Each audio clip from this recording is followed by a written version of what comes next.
ანასტასიას 8 წლის ასაკში წაერთვა ბავშვობა. გოგონა ახლა 12 წლის არის და მის თვალებში დაუფლების შიშია, სევდის ზღვა.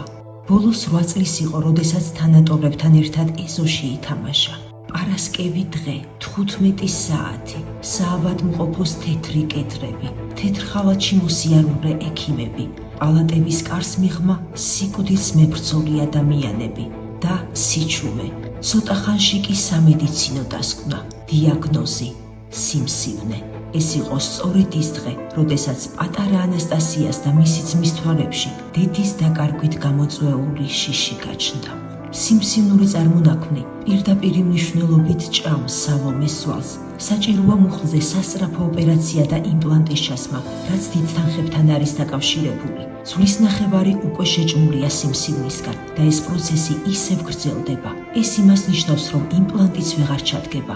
ეს კი ახალგაზრდა დედის სიცოცხლის დასასრულს და მცირეწლოვანი ბავშვების დაუფლებას ნიშნავს.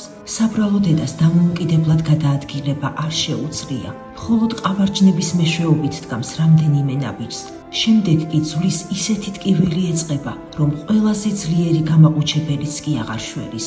დედამ გაგვაზარდა ჩვენობლად და ის ტკივილი არ მინდა, რომ მეშულებმაც განიცადა. ბევრჯერ მეთქვია, რომ ბავშვებს ბავშვობა წავართვი, მეთქი, იმის გამო, რომ მე არ შემიძლია უწევთ ბევრი რამ თვითონ გააკეთო. სტრესულია ეს ჩემთვის და ამის გამო ბევრჯერაც მიტირია ჩუმად, რომ ბავშვები გავაწვალეთქო.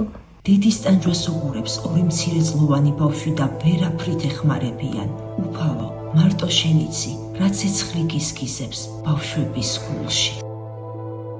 გადარიცხეთ ნებისმიერი თანხა ჩერნოვეცკის ფონდის ოფიციალური საიტის მეშვეობით.